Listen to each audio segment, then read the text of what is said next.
এই শোনো, একটা কাজ আছে, তুমি করবা? তুমি তো আমাকে একটা কাজ খুঁজে দিতে বলেছিলে, পেয়েছি, কিন্তু তুমি করবা কিনা জানি না, তবে পার্মানেন্ট না। কি এমন কাজ আপু? আমার একটা ফ্রেন্ড আছে, তার সাথে থেকে তার বয়ফ্রেন্ড হবার অভিনয় করতে হবে, তার সাথে ঘুরতে হবে এবং তাকে সময় দেওয়া লাগবে। তাতে আমার লাভ কি? কাজ শেষে তোমাকে হিউজ পরিমাণ অ্যামাউন্ট দেওয়া হবে এবং অভিনয়ে কালীন যত খরচ হবে সে বহন করবে। তা করা যায়, কিন্তু আচ্ছা ঠিক আছে, আমি রাজি আছি। তবে এমন করার 50 কারণ কি জানতে পারি? আহা, আদার ব্যাপারে জাহাজের কবজ নিয়ে কি করবে? তোমাকে যেটুকু কাজ এবং টাকা দিলে তো হলো, তাই না? তা একখান মনের মতো কথা বলেছেন।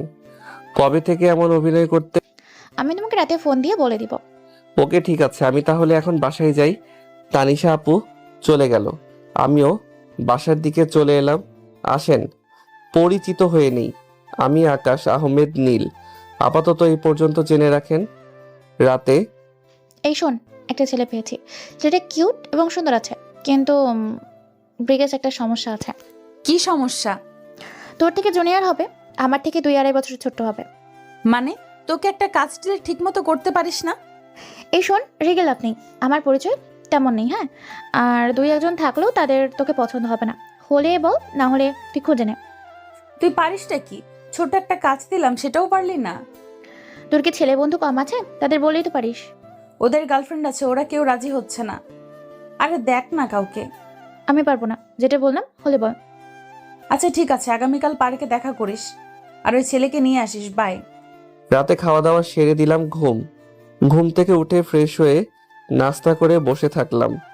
বেশ কিছুক্ষণ পর তানিশা আপুর ফোন পেয়ে পার্কের সামনে আসতেই ওনাকে দেখতে পেয়ে ওনার কাছে যেতেই দেখি একটা সুন্দরী রমণী, জিন্স টপস, চোখে সানগ্লাস দিয়ে রেখেছে। দেখেই বোঝা যাচ্ছে কোটিপতি ঘরের মেয়ে হবে। মেয়েটা অনেক সুন্দরী আছে। কাছে গিয়ে বললাম, হাই আপু, কি অবস্থা, কেমন আছো? এই তো ভালো, তুমি কেমন আছো? আলহামদুলিল্লাহ ভালো। এটাই কি তোমার বান্ধবী? হুম, এখানে না দাঁড়িয়ে ভেতরে চলো। জি। হাই আপু, কেমন আছেন? আমার কথার কোনো উত্তর দিল না। বাহ বাহ, এত অহংকারী। আমিও আর কিছু বললাম না। তিনজনে টিকিট কেটে ভিতরে এলাম। এসে একটা জায়গায় বসি। তুই কথা বলে নে। আপু, আমার কিছু কথা আছে। না থাক, কিছু না, বলেন এবার। তোমার এই সব কিন্তু কিছুই না, ওগুলো একদম বিরক্তিকর। যেটা বলবা সেটা বলতে পারো না। আর তুই এমন চুপপাস থেকে তাড়াতাড়ি উত্তর দে। ফ্রেন্ড ছুটে যাচ্ছে নাকি তোর? এত তাড়াহুড়ো কিসের এত? আমার এত কাজ, আমি তাড়াহুড়ো করি না। আর তুই, কোনো কাজ আছে নাকি তোর? না, তেমন কিছু না। আচ্ছা তাহলে চুপচাপ বসেই থাক। আপনার নাম কি? পড়াশোনা হয় না জব? আমার নাম আকাশ, পড়াশোনা চলছে ডিগ্রির সেকেন্ড ইয়ারে। ওকে, তানিশা হয়তো আপনাকে সবকিছুই বলেছে। বলেছে, কিন্তু কারণ বলেনি। কারণ বললে অভিনয় করা ভালো হবে। কারণ খুব একটা গুরুত্বপূর্ণ না, টাইম পাসের জন্য। মেয়েটার কথা শুনে বেশ অবাক হলাম। টাইম পাসের জন্য কেউ এমনভাবে ছেলে খোঁজে? বেশ অদ্ভুত বিষয় তো। আপনি দেখি অনেক আজব একটা মানুষ। টাইম পাসের জন্য এমনভাবে কেউ ছেলে খোঁজে? আমি অনেক আজব। আপনি বললে তো ছেলেরা লাইন লাগিয়ে দিবে। তো এমনভাবে ছেলে খোঁজার বিষয়টা মাথায় আসছে না, মনে হচ্ছে বিষয় অন্য কিছু। বাসা থেকে বিয়ের জন্য চাপ দিচ্ছে, আমার কথা কোনোভাবেই তারা শুনছে না। তাই আপনাকে বয়ফ্রেন্ড হওয়ার অভিনয় এবং আমার আব্বুর সাথে কথা বলতে হবে। আপনি আবারও মিথ্যা বলছেন। মেইন কারণ এটা না, অন্য কোনো কারণ আছে। আমার বয়ফ্রেন্ড আছে, কিন্তু সে এখন বিয়ে করতে পারবে না। আমি বিয়েটা কোনোভাবে আটকে রাখতে পারছি না। মনে হচ্ছে আপনি আবারও মিথ্যা বলছেন। আপনারা যেহেতু বড়লোক, আপনার বয়ফ্রেন্ডও অবশ্যই বড়লোক হবে। বড়লোক হলে তো আপনার বাবার আপত্তি থাকার কথা নয়। এমনভাবে মিথ্যা না বলে সত্যিটা বলেন। সত্যিটা বললে আমার জন্য ভালো হবে। সত্যি বলতে, বয়ফ্রেন্ড না, একটা বর প্রয়োজন। মানে এখন বিয়ে না করলে আমি আমার নামে সম্পত্তি করতে পারবো না। যেদিন বিয়ে করব সেদিন সম্পত্তির কাগজপত্র আমার হাতে আসবে। আমিও তো ভাবি এমন করার প্রয়োজন কি। জি, বুঝলাম। তো একটা বিয়ে করে নিলেই তো পারেন, এমন নাটক সাজানোর কি আছে? আমি এত তাড়াতাড়ি সাংসারিক জীবন শুরু করতে চাই না। অনেক স্বপ্ন পূরণ এখনো বাকি আছে। আমি চাই কন্ট্রাকে বিয়ে করতে, এই কয়েক মাসের জন্য। কয়েকজনকে বলেছিলাম, কিন্তু ওদের কথা এবং ব্যবহার পছন্দ হয়নি। তুই আমাকে মিথ্যে কেন বললি? তুই কি মিথ্যে বলি কি জন্য? তুই বললি বয়ফ্রেন্ড লাগবে, এখন এই কথা বলছিস? এমন জানলে এবে নিয়ে আসতাম না, না বলতামও না। আপনার এমন প্রস্তাবে কে রাজি হবে? আমার কাজ শেষ হয়ে গেলে আপনাকে 3 লাখ টাকা দেব। আর কিছু শর্ত থাকবে। যেমন? বিয়ে হবে সত্যি সত্যি ঠিক আছে, তবে কাজ শেষ হবার সাথে সাথে ডিভোর্স দিয়ে দিব। আপনি আমার উপর কোনো প্রকার স্ত্রীর অধিকার দেখাতে পারবেন না, আমাকে কখনো টাচ করতে পারবেন না। টাকার তো অনেক প্রয়োজন ছিল, আর জীবনে একটা দাগও লেগে যাবে। কি যে করব বুঝতে পারছি না। একটু চুপ থেকে বললাম, আপনার শর্তে রাজি আছি, তবে 5 লাখ লাগবে। এটা অনেক বেশি হয়ে গেল না? আপনার কাছে এটা কিছুই না জানি, হলে বলেন, না হলে আমার কিছু বলার নাই। তবে আমার উপর যেন আইনি কোনো ঝামেলা না আসে। আর মোহর কি করবেন?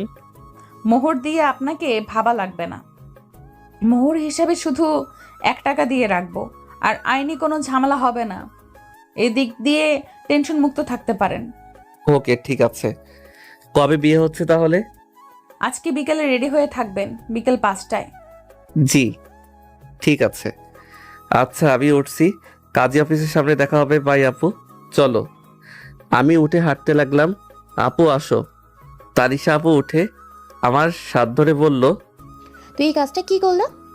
তুমি এই কাজটা কি করলা? ওর প্রস্তাবে তুমি রাজি হলা কি জন্য? তোমার কাছে কি বিয়েটা ছেলে খেলা? না আপু, বিয়ে ছেলে খেলা না, সেটা আমি জানি, তবে টাকার প্রয়োজন অনেক। মায়ের দিন দিন আরো শরীর খারাপ হয়ে যাচ্ছে। ডাক্তার দেখাতে পারছি না, ওষুধ কিনতে পারি না, ঠিক মতো খেতেও পারি না। একটা কাজ পেয়েছিলাম, কিন্তু ওটাও চলে গেছে। এত বড় একটা সুযোগ হাতছাড়া কিভাবে করি? অনেক টাকা পাবো। আন্টি জানলে কষ্ট পাবে না? যখন সুস্থ হবে তখন বলবো, ওটাই ভালো হবে। বাবা থাকলে তো আর এমন হয়তো হতো না, জীবনটা রঙিন এবং সুন্দর হতো। ভাগ্যের লিখন না যায় খণ্ডন, কি করবা বলো? আল্লাহ যদি এমন লিখে রাখে তাহলে তো মানুষের কিছু করার নেই। আচ্ছা, আঙ্কেল কি সুন্দর ছিল? আন্টি তো এত সুন্দর না, মানে তোমার মতো আর কি। কত কিউট তুমি। আব্বু অনেক সুন্দর ছিল, তার ফেস কাটিং আমি পেয়েছি। আর কে বলেছে আমার মা সুন্দর না? তোমার থেকে অনেক সুন্দর আছে। হুম, তা তো বুঝতে পারছি। আর তুমি পড়াশোনা করছো না, এখন আর কলেজে যেতে দেখতে পায় না। তেমন যাওয়া হয় না, ওই পরীক্ষার সময় পরীক্ষাগুলো দেওয়া হচ্ছে এবং বাড়িতে যেটুকু পারছি পড়ছি। ক্লাসগুলো ঠিক মতো করো, তাহলে তো ভালো রেজাল্ট করতে পারবা। তাহলে সংসার চলবে কিভাবে বলেন? এমনভাবে যা হয় আর কি। আচ্ছা, ওনারা কি অনেক বড় লোক? হুম, কেমন হয়তো বুঝতে পেরেছো, রাগী এবং অহংকারী। ওর কেউ নেই? মানে মা বাবা? থাকলে কি এমন করতো নাকি? ও ছোট থাকতে ওর বাবা মারা গেছে, আর উইল করে গেছে যারে বিয়ে করবে তারে সব সম্পত্তি পাবে। এরা কি কিছুই পাবে না। আর ওর মা কিছু মাস আগেই মারা গেছে। ও আচ্ছা। হুম, তুমি তো ওর অফিসে একটা জব নিতে পারতা, তাহলে তো আর চাকরির বাকরির চিন্তা করা লাগতো না। আগে জানলে তো বলতাম। আচ্ছা, বিকালে বলে নিব। আর আপনি আমার সাথে থাকবেন, ঠিক আছে? ওকে, ঠিক আছে, তবে তোমার জন্য অনেক চিন্তা হচ্ছে। আরে আপু, কোনো টেনশন করবা না। এবার আমি বাসায় যাচ্ছি এবং আপনিও বাসায় চলে যান। তারপর বাসায় চলে আসলাম, এসে মাকে বললাম, যাও, এবার তোমাকে ভালো একটা ডাক্তার দেখাতে পারবো ইনশাল্লাহ। তুই টাকা কোথায় পেয়েছিস? পাবো, একটা ফ্রেন্ড দিবে আর কি। আচ্ছা, তুমি কি ওষুধ খেয়েছো? হুম। আর কাজ খুঁজে পেলি? চেষ্টায় আছি, তবে খুব তাড়াতাড়ি হয়তো পেয়ে যাব। আমি আমার ঘরে চলে এলাম, এসে চুপ করে ভাবতে থাকলাম, আচ্ছা, আমি কি ঠিক করলাম? এটা কি আমার সঠিক সিদ্ধান্ত হয়েছে? ধুর, এত চিন্তা ভাবনা কিসের? যা হবে ইনশাল্লাহ ভালো কিছু হবে। তারপর দুপুর পার হয়ে বিকেল হলো। 4:30টার দিকে বাসা থেকে বেরিয়ে তানিশা আপুর সাথে দেখা করে দুজনে কাজী অফিসের সামনে এলাম। ড্রাইভার, ওনাকে পাঞ্জাবিটা দেন, আর আপনি পাঞ্জাবিটা পরে নেন। জি। ড্রাইভার পাঞ্জাবি দিলে ওটা শার্টের উপর পরেই কাজী অফিসের ভিতরে এলাম। তানিশা আপু আর ইরা মেয়েটার সাথে আরও অনেকজন ছিল। তারপর কি বিয়েটা হয়ে গেল। কাজী অফিস থেকে বের হতেই আপনি আপনার বাসায় চলে যান, আর এই নেন, এখানে 2 লাখ টাকা আছে। বাকিটা যেদিন ডিভোর্স দিয়ে দিব সেদিন পেয়ে যাবেন। আপনার নাম্বারটা দেন, আগামীকাল সকালে ফোন দিয়ে ঠিকানায় চলে আসবেন। জি। নাম্বার দিতে ইরা মেয়েটা চলে গেল। আমি একটু তাকিয়ে থেকে বললাম, আচ্ছা আপু, আমরাও যাই। আপনি বাসায় চলে যান, আমি কিছু কেনাকাটা করব। আমি তোমার সাথে যাব, চলো। আচ্ছা, আন্টি যদি জানতে পারে তাহলে কি হবে ভেবে দেখেছো? যখন কিছু হবে তখন দেখা যাবে। আচ্ছা যাবেন তো, চলেন। পাঞ্জাবি খুলে আবার ব্যাগে ভরে নিলাম। তারপর দুজনে মার্কেটে এসে বাসার চাল ডাল তেল আরও কিছু শাকসবজি নিয়ে বাসায় এলাম। আসতেই এত কিছু দেখে মা বলল, এত কিছু কোথা থেকে নিয়ে এসেছিস? আর এত টাকা কোথায় পেয়েছিস? আর তানিশা, কেমন আছো তুমি? আলহামদুলিল্লাহ ভালো। আপনি আপনি কেমন আছেন? আপনার শরীর ঠিক আছে তো আন্টি? আলহামদুলিল্লাহ ভালো। আচ্ছা, আকাশ এত কিছু কোথায় পেলো? আপনার ছেলে একটা চাকরি পেয়েছে এবং ভালো বেতন, ওখানে থেকে অগ্রিম কিছু পেয়েছে, তো সেখান থেকে এইসব কিনেছে। আচ্ছা, দেখছো, আমি জানতে পেলাম অথচ তুমি আগেই জেনে গেছো। বোন বলে কথা। আচ্ছা আন্টি, আমি এখন যাই, না হলে আব্বু আর আম্মুকে কৈফিয়ত দিতে দিতে অবস্থা খারাপ হয়ে যাবে। আচ্ছা ঠিক আছে, যাও। ওকে, আল্লাহ হাফিজ, আর থাকো, বাই। ওকে, আল্লাহ হাফেজ। তানিশা আপু চলে গেল। আমি পকেট থেকে কানের দুল জোড়া বের করে বললাম, এই নাও তোমার সেই কানের দুল জোড়া। তুই কত টাকা পেয়েছিস সত্যি করে বলতো? তুই খারাপ কিছুর সাথে জড়িয়ে পড়িসনি তো? তুমি কি আমাকে সেই শিক্ষা দিয়েছো? আচ্ছা তুমি নাও, বাবার শেষ স্মৃতি ছিল। আমি আজকে অনেক খুশি তোমাকে আবার এটা ফিরিয়ে দিতে পেরে। মায়ের চোখে পানি, হয়তো খুশির বহিঃপ্রকাশ এটা। তোমাকে আমি এবার ভালো ডাক্তারের কাছে নিয়ে যেতে পারবো। তোর কথা শুনে কিন্তু আমার ভয় করছে। আরে বললাম তো, ভয় পাওয়ার কিছু নেই। আচ্ছা এখন গিয়ে রান্না করো তো, আজকে পেট ভর্তি করে খাবো।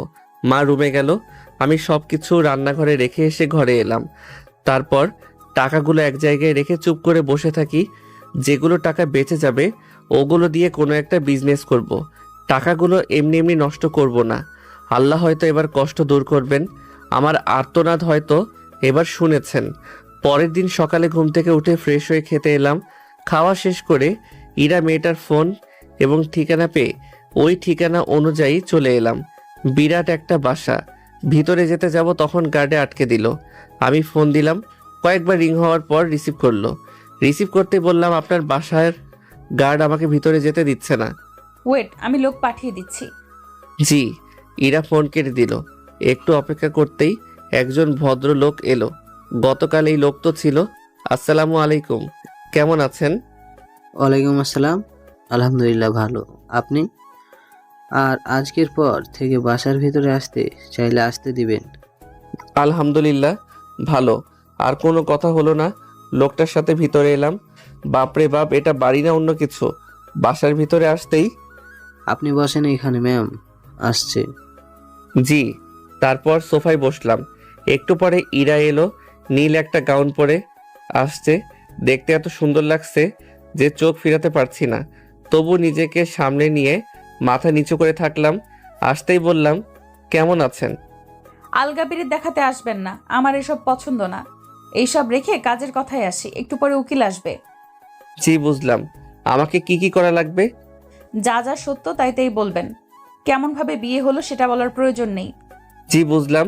একজন কাজের লোক কফি দিয়ে গেল, দিয়ে যেতেই, কফি খান, একটু ওয়েট করেন, উকিল চলে আসবে। একটা কথা বলবো। বলেন শুনি। আপনার অফিস কোনো কাজের ব্যবস্থা হবে আমার? গার্ড বা কোনো পিয়নের? আমার সার্টিফিকেট অনুযায়ী ওই রকমই কিছু চাকরি পাবো হয়তো, তাই বললাম। আমার কথা শুনে আমার দিকে তাকিয়ে আছে। ভুল কিছু বললে সরি। পরে ভেবে দেখব। ধন্যবাদ। আর আপনাকে অনেক ধন্যবাদ। যেমন ভাবেই হোক, কিন্তু আপনি আমার অনেক বড় উপকার করেছেন। কিভাবে? আমার টাকায় অনেক প্রয়োজন ছিল। বাসায় অসুস্থ মা, বাসায় খাবার ছিল না, এই শুধু টাকার জন্যে। কথা বলতে বলতে উকিল এসে সোফায় বসলেন। এটাই আপনার বর? এমনভাবে বিয়ে করলেন যে? ভালোভাবে করতেন, দুমদমের সাথে। বিয়ে করা প্রয়োজন ছিল, আর সম্পত্তিও প্রয়োজন, তাই এমন ভাবে করা। বিয়ের কাবিন এবং পেপার দেখি। মোশাররফ সাহেব, ওনাকে পেপারগুলো দেন। মোশাররফ সাহেব উকিলকে পেপারগুলো দিল আর আমাকে বিভিন্নভাবে জেরা করতে লাগলো। ইরা মেয়েটার সাইন এবং আমার কয়েক জায়গায় সাইন নিয়ে তারপর কাজ শেষে উকিল বললেন, এই নেন আপনার সমস্ত পেপার। আজকে থেকে আপনার সবকিছু, তবে আপনার সমস্ত প্রপার্টির 30% আপনার বরের। উইলে এটাই লেখা আছে। কি? আপনি আমাকে এটা আগে বলেননি কেন? বলা বারণ ছিল। আর আমার কাজ শেষ, আমি এখন গেলাম। উকিল উঠে চলে গেল। ইরা 2 হাত মাথায় দিয়ে মাথা নিচু করে আছে। আচ্ছা শুনেন, আপনার সম্পত্তিতে আমার বিন্দুমাত্র লোভ নেই। পেপার বানানোটার জন্য আমি সাইন করে দিচ্ছি।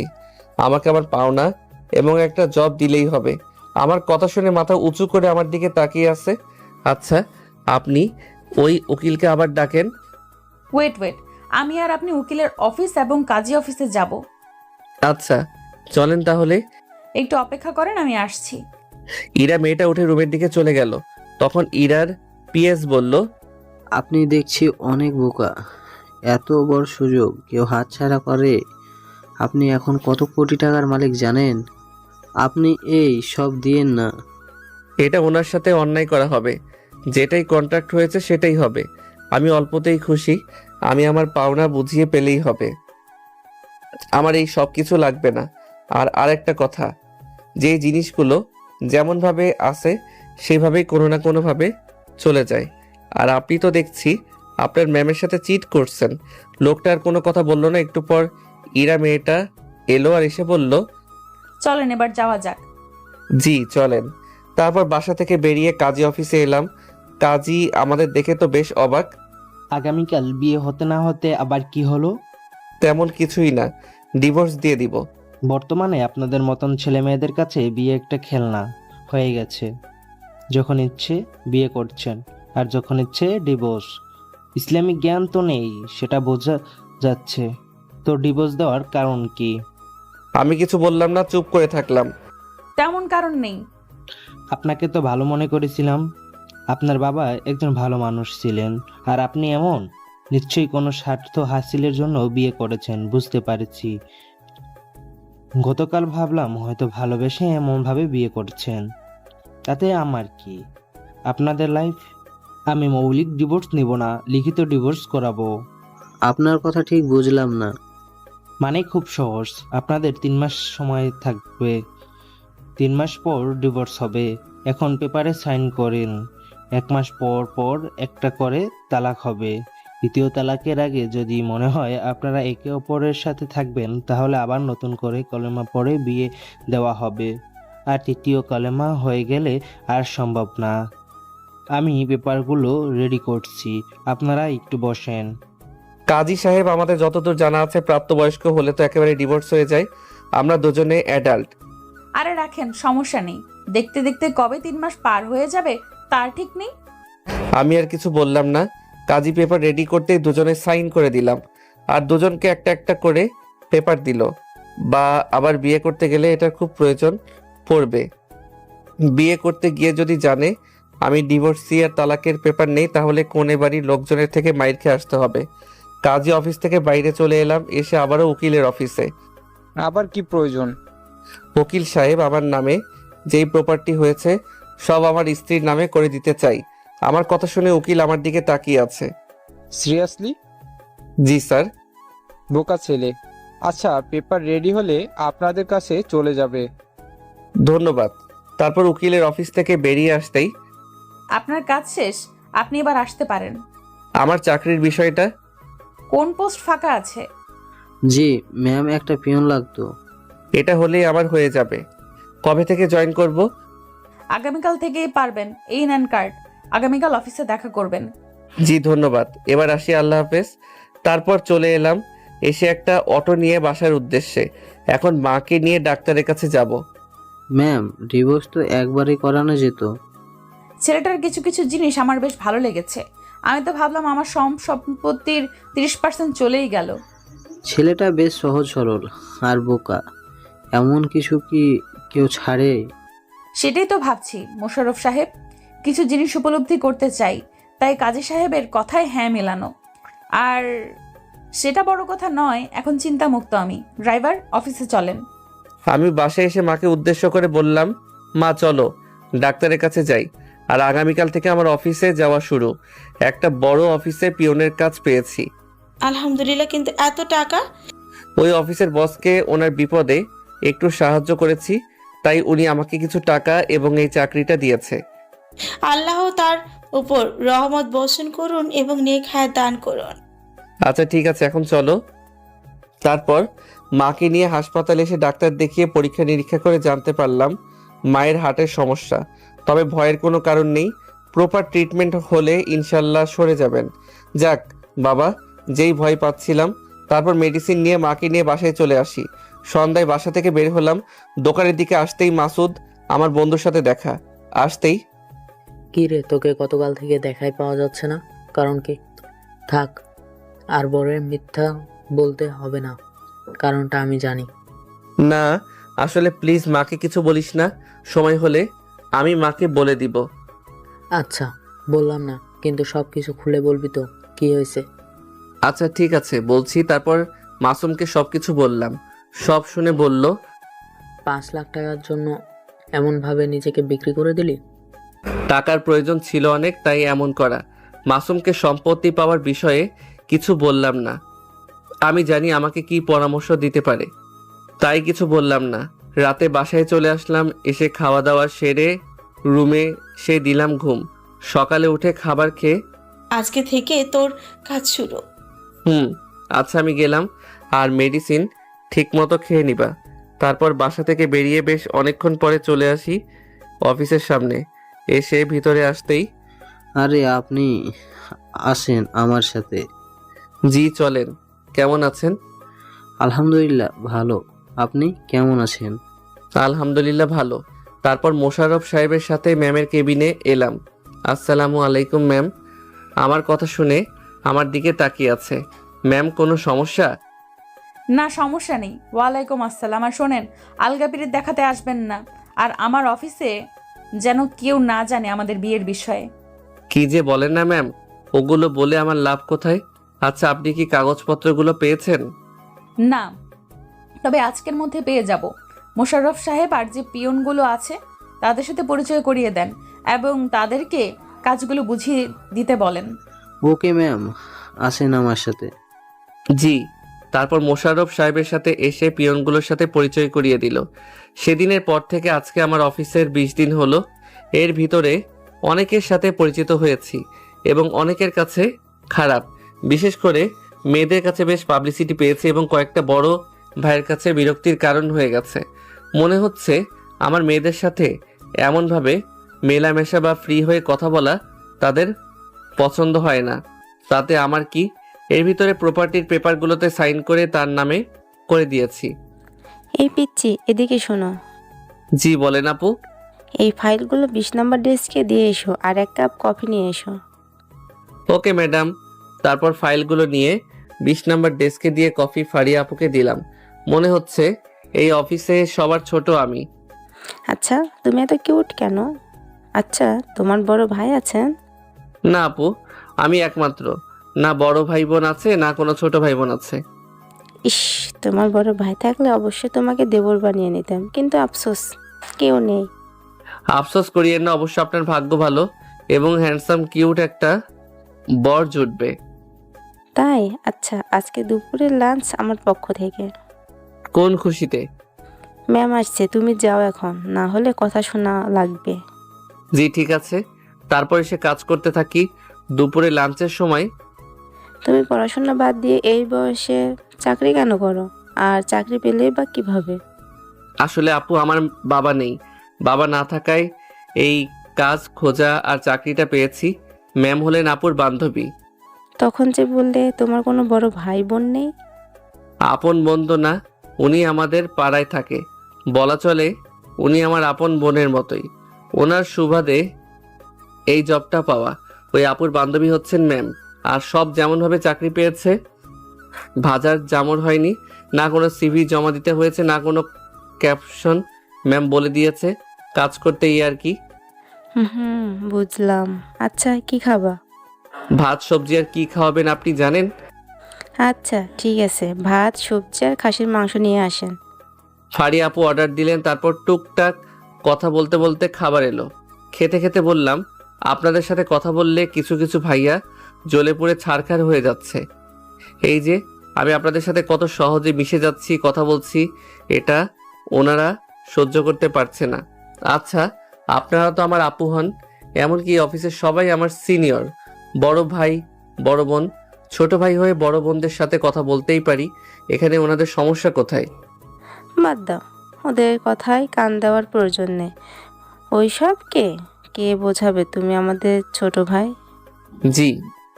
তবে দিতামার বড় ভাই থাকলে অবশ্যই তোমাকে দেওর বানিয়ে নিতাম। ভাই থাকলে তোমার মতোই হতো। আচ্ছা বলো, প্রেম কয়টা করেছ? আমি কি আসতে পারি এখানে? আরে আসেন আসেন, আজকে আপনার অনেক দেরি হলো যে। অনেক কাজ ছিল জনাব। তোমাদের দেখি খাওয়া শেষ। আসেন না। আসেন, না খেলে বসেন। আমি কিন্তু খাওয়াতে পারবো না, এখনো কোনো বেতন পাইনি। আচ্ছা আমি বিল দিব পিচ্চি। এই যে ওয়েটার, খাবার নিয়ে আসেন। আচ্ছা বলো সবার কি অবস্থা? এই তো ভালো, তোমার কি অবস্থা? আলহামদুলিল্লাহ ভালো। পিচ্চি তোমার কি খবর? আলহামদুলিল্লাহ ভালো আপু। এই পিচ্ছি, বলো বলো, রিলেশন কয়টা করেছো? একজন ছিল, টাকাওয়ালা, কাক দেখে ঘোর। কষ্ট হয়নি? কষ্ট লাগলেও কি করার বলেন, সে সুখে থাকলেই খুশি। আহা, তোমাকে ছেড়ে চলে গেল আর তুমি খুশি নিয়ে পড়ে আছো। সে আমাকে ভালোবাসেনি ঠিক আছে, আমি তো তাকে সবটুকু দিয়ে ভালোবেসেছিলাম। আমি তো ওর খারাপ চাইতে পারি না। মেয়েটা কপাল পোড়া। আর রিলেশন করো না?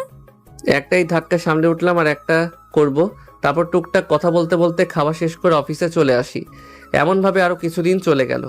আজকে বেতন দিল, সেই খুশিতে তানিশা আপুকে বাজারে ডেকেছি, তারে ট্রিট দিব। এখন রাত 7টা বাজে, কিন্তু তাহার দেখা নেই। ওই তো এসেছে। এতক্ষণ কোন ব্যাটার লগে ছিলা? ধুর ফাজিল, আমার ওসব কিছু নেই। বলো, এমনভাবে ডেকেছো কেন? আজকে বেতন পেয়েছি তাই তোমাকে ট্রিট দিব। আচ্ছা চলো, ফুল দিয়ে শুরু করি। তাই নাকি? আচ্ছা চলো তাহলে। একটা ফুলের দোকানে এলাম। এসে বেলি ফুলের মালা নিয়ে বললাম, আচ্ছা দাও, আমি চুলের খোপায় লাগিয়ে দিচ্ছি। আহারে, আচ্ছা দাও। যখন তানিশা আপুকে ফুলের মালা পরিয়ে দিতে যাব, তখন কেউ বলল, কি ব্যাপার পিচ্ছি, এটা গার্লফ্রেন্ড নাকি? সাইডে তাকিয়ে দেখি ফাড়ি আপু। আরে আপু আপনি? ভুল সময় চলে এসেছে নাকি? আরে না না, এটা আমার গার্লফ্রেন্ড না, তানিশা আপু। ও আচ্ছা, তাই বলো, আমি ভাবলাম তোমার গার্লফ্রেন্ড। আরে না, এখন বলেন আর কি কি ফুল নিবেন? না গোলাপ দিব, না ওটা আপনার বয়ফ্রেন্ড থেকে নিয়ে নেবেন? ফাজিল কথাকার। Hi, nice to meet you. আমি তানিশা, আপনি? আমি ফারিয়া। এই পিচ্ছি যে অফিসে চাকরি করে ওখানে আমিও জব করি। আপনার গুণগান যত পাই। তানিশা আপু, এই তানিশা আপু। এই ফাজিল আবার আমার সম্পর্কে কি বলে? না তেমন কিছুই বলে না। কিভাবে পরিচয় হয়েছে, সম্পর্ক কেমন, কিভাবে সাহায্য করেছে, এই আর কি। বুঝলাম। আবুর কাছে বকা খেয়ে তোমার খবর আছে। আরে স্যার কিছু বলবেন, আমি আছি না। আচ্ছা আপনি ফুচকা খাবেন? খাওয়া যায়। কি দেখছেন ম্যাম? ওদের ভেতরে কি অন্য কোনো সম্পর্ক আছে? আই মিন ওদের ভেতরে কি রিলেশন চলছে? মনে হয় না ওদের ভিতরে কোনো রিলেশন আছে। যদি কোনো প্রকার রিলেশন থাকতো তাহলে কখনোই আপনাকে ওই ছেলের সাথে পরিচয় করিয়ে দিত বা এমনভাবে বিয়ে হতে দিত। কিসের জন্য এরকম করতে পারে? মনে হয় না ম্যাম, টাকার জন্য এমনভাবে নিজের বয়ফ্রেন্ডকে অন্যের হাতে দিয়ে দিবে। আর ছেলেরা যদি টাকার জন্য এমন করতো তাহলে আপনার অর্ধেক সম্পত্তি ছেলেটা থাকতো, আপনি ফেরত পেতেন না। বুঝলাম। আচ্ছা চলেন এবার যাওয়া যাক। ভালোবাসা কাকে বলে কে জানে? ভালোবেসে দেখেন, তাহলে বুঝবেন। হয় বরবাদ হয়ে যাবেন, আর না হলে পৃথিবীর সবচেয়ে সুখী মানুষ হবেন। মানুষ ভালোবেসে পাগল হয়েছে, আবার মানুষ ভালোবাসা পেয়ে পাগল থেকে সুস্থ হয়েছে। আচ্ছা এবার বাসায় চলেন। তারপর ঘোরাঘুরি করে বাসায় চলে আসি। পরের দিন সকালে ম্যামের রুমে কফি নিয়ে যাওয়ার সময় কারোর সাথে ধাক্কা লেগে একজনের উপর কফি পড়ে গেল। ঠাস ঠাস। রাস্কেল, দেখে শুনে চলাফেরা করতে পারিস না? আমার এত দামি স্যুটকে নষ্ট করে দিল। এইসব ছোট লোকের বাচ্চাদের কাজে রাখে কে? কমন সেন্স বলে কিছুই নেই, রাবিস কোথাকার। সরি স্যার, আমি খেয়াল করিনি। এই ভিখারির বাচ্চা, এর দাম জানিস? আবার মারতে যাবে তখন কেউ হাত ধরে নিল। তাকিয়ে দেখি মোশাররফ স্যার আর পাশেই ম্যাম দাঁড়িয়ে আছে। আপনার সাহস কি করে হয় আমাকে আটকানোর? কি সমস্যা হয়েছে মিস্টার খান? এমন চিৎকার করছেন কি জন্য? এই ছোট লোকের বাচ্চা, পিয়নের বাচ্চা পিয়ন আমার স্যুটের ওপর কপি ফেলে দিয়েছে। কাণ্ডজ্ঞানহীন সব। এই সর্বগাজলের বাচ্চাদের দিয়ে কিভাবে কাজ করান? আপনি কিন্তু এখন বেশি বলছেন। আমার এমপ্লয়ীদের অপমান করা আমার অপমান করা। আর মানুষের ভুল হতেই পারে, কেউ ইচ্ছে করে আপনার উপর কফি ফেলতে আসবেন, এটা ভুলবশত হয়েছে। আপনার এতটুকু কমন সেন্স নেই যে এমনভাবে অফিসের ভেতরে চিৎকার করছেন। সরি স্যার, আমি আসলে দেখতে পাইনি, ভুলবশত এমন হয়ে গেছে। সরি ম্যাম, আমার ভুল হয়ে গেছে, আর এমন কখনো হবে না। আপনার ব্যবহার পছন্দ হলো না। সামান্য একটা পিয়নের জন্য আমার সাথে অমন আচরণ? সরি, আপনার কথাটা ঠিক বুঝলাম না। আমি আপনার সাথে কবে বাজে ব্যবহার করলাম? আপনার সাথে সকল ডিল ক্যান্সেল। হোয়াট? আপনি সামান্য এই বিষয় নিয়ে ডিল ক্যান্সেল করে দিবেন? আমার যেখানে অসম্মান হয় সেখানে কিভাবে বিজনেস করব? ছেলেটা চলে গেল, আমি চুপ করে দাঁড়িয়ে আছি। সরি ম্যাম, আমার জন্য আপনার এত বড় ক্ষতি হবে ভাবতে পারিনি। প্লিজ আমাকে মাফ করেন। ঠাস ঠাস। দেখে শুনে হাঁটতে পারেন না? চোখ কোথায় রাখেন? এমনিতে আড্ডা তো ভালোভাবেই দিতে পারেন, তখন কোনো সমস্যা হয় না। সরি ম্যাম, প্লিজ আমাকে মাফ করে দেন। নেক্সট টাইম যেন এমন ভুল না হয়। এখন সবাই নিজ নিজ কাজে যান। এমনভাবে জটলা কিসের জন্য? Sorry ma'am. ম্যাম চলে গেল আর বাকি সবও চলে গেল নিজ নিজ কাজে। আমি একটা জায়গায় বসলাম। বসে থেকে হবে না, কাজ করি, না হলে দেখা গেল চাকরি যাবে। ম্যাম, ছেলেটাকে আপনার থাপ্পড় দেওয়া ঠিক হয়নি। আপনি বললেন মানুষ মাত্রই ভুল হয়, আর আপনি কিনা ওকে মারলেন। বিয়েটা আপনি যেভাবে করুন না কেন, সে এখনো আপনার বর আছে। ওর সম্মানের সাথে আপনার সম্মান জড়িয়ে আছে। যদি কোনোভাবে এটা জানাজানি হয় তাহলে আপনারও সম্মান যাবে। প্লিজ আপনি আমাকে একটু একা থাকতে দেন।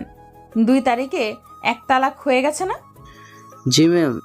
আর ওই ছেলেকে আমার কেবিনে পাঠিয়ে দেন, আর আমার কেবিনে আপনি বা কেউ যেন না আসে। জি ম্যাম।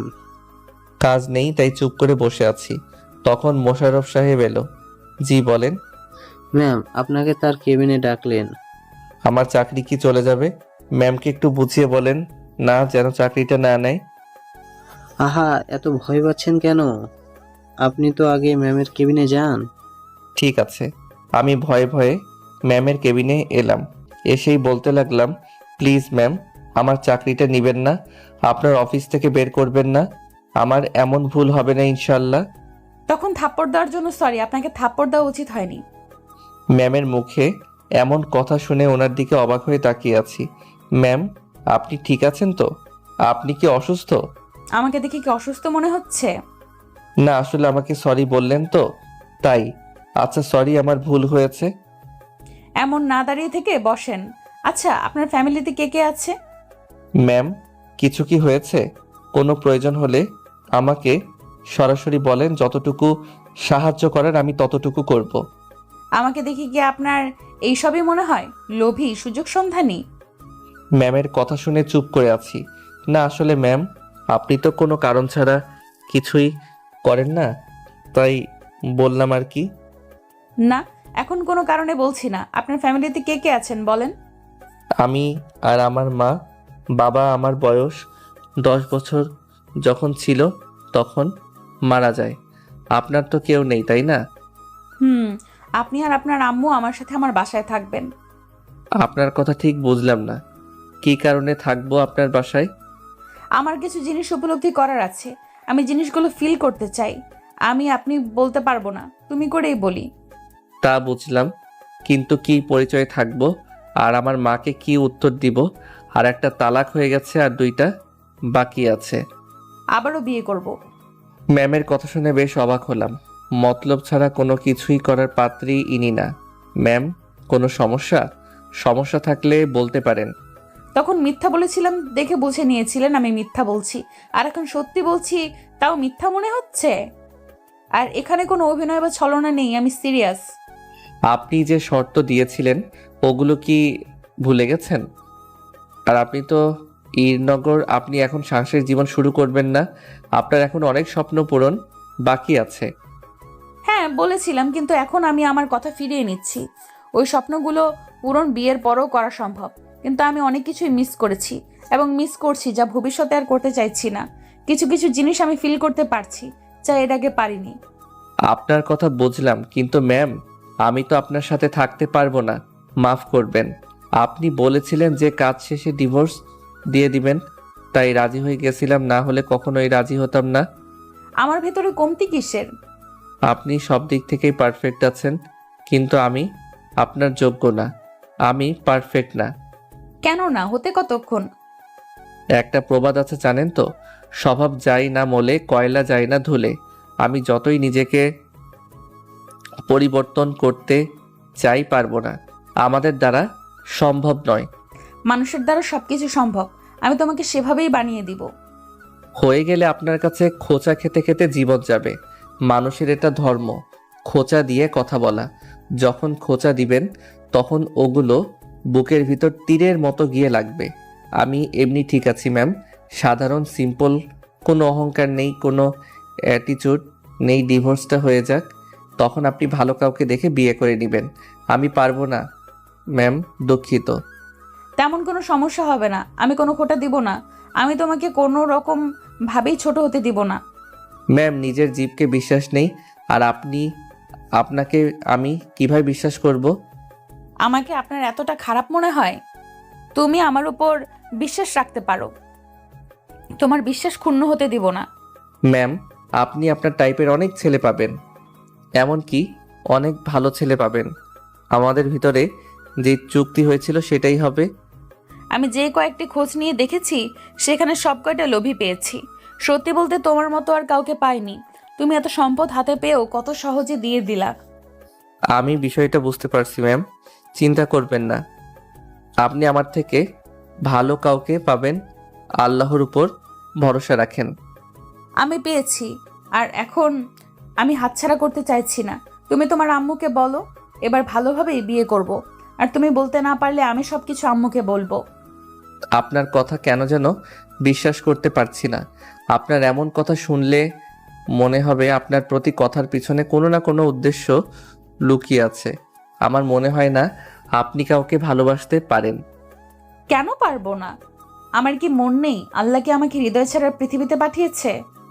আমি এত কথা বলতে পারবো না, আমি আর কিছু বলতে চাইছি না। আপনি খুঁজতে থাকেন, ইনশাল্লাহ ভালো কাউকে পেয়ে যাবেন। এতক্ষণ থেকে ভালোভাবে কথা বলছি দেখে খুব সাহস দেখানো হচ্ছে, তাই না? বিষয়টা তেমন না, আপনাকে আমার পছন্দ নয়। আমি শুনেছি আপনার অনেক ছেলে ফ্রেন্ড আছে। আমি সব থেকে ঘৃণা করি যেই সব মেয়েদের ছেলে ফ্রেন্ড এবং ছেলেদের মেয়ে ফ্রেন্ড আছে। আর আপনার পোশাক আমার পছন্দ নয়। মাফ করবেন ম্যাম, আমি আপনার প্রস্তাবে রাজি হতে পারছি না। যেখানে যেই জিনিস মানানসই সেই জিনিস সেখানে রাখতে হবে। আহা, আমি সেটাই করতে চাচ্ছি। যেখানে যে জিনিস মানানসই সেখানে সেটা রাখতে চাচ্ছি। ম্যাম আপনি ভালো কিছু ডিজার্ভ করেন, আপনার প্রয়োজন ছিল এবং আপনি ওই রকম শর্ত দিয়েছিলেন, তাই আমি রাজি হয়েছিলাম। এবং আমার টাকার প্রয়োজন ছিল, তাই আরও রাজি হওয়া, না হলে হতাম না। আর এমন কিছু হবে ভাবতেও পারিনি। আমি ভাবলাম হয়তো আপনি ডিভোর্স দেওয়ার জন্য উঠে পড়ে লাগবেন, কিন্তু বিষয়টি একদম আলাদা হয়ে গেল। ম্যাম বিষয়টা এখানে স্থগিত করলেই ভালো হবে। এই তুই এত কথা বলিস কি জন্য? তখন থেকে এত বকবক করছে যে মেজাজ খারাপ করে দিয়েছে। বলছি না তোকে আমার চাই, আমি তোকে ভালোবাসি। দেখলাম রাগে ফুঁসছে আর গালগুলো লাল হয়ে গেছে। এগুলো সব মিথ্যা। আপনার কথা আমি কখনো বিশ্বাস করছি না।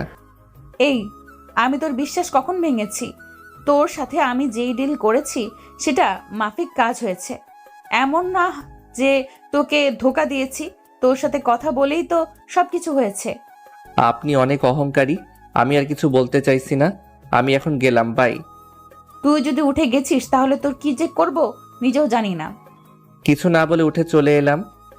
বাইরে এসে একেবারে অফিস থেকে বাইরে এসে চুপ করে একটা জায়গায় বসলাম। আমি ওনাকে বিশ্বাস করতে পারছি না। ওনার সাথে কখনো আমার মিলবে না। সব সময় দুজনের মধ্যে অমত থাকবে সব কিছু নিয়ে। ওনার চাওয়া পাওয়া এক আর আমার চাওয়া পাওয়া এক। ম্যাম, কি হয়েছে আপনার? কান্না করছেন কেন? আপনার হাত থেকে তো রক্ত পড়ছে। আমি এখনই ফার্স্ট এড বক্স নিয়ে আসছি। এত উত্তেজিত হবার কিছু নেই, রক্ত ঝরতে দেন, আমি ঠিক আছি। বেশি রক্ত পড়লে আপনি অনেক অসুস্থ হয়ে যাবেন। ওর সাথে কি এমন করলাম যে আমাকে বিশ্বাস করছে না? আমি যাই বলছি ভাবছি সব কিছু পেছনে নাকি আমার কোনো উদ্দেশ্য আছে। হয়তো আপনাকে তার পছন্দ না, বা আপনার কোনো কাজ পছন্দ না।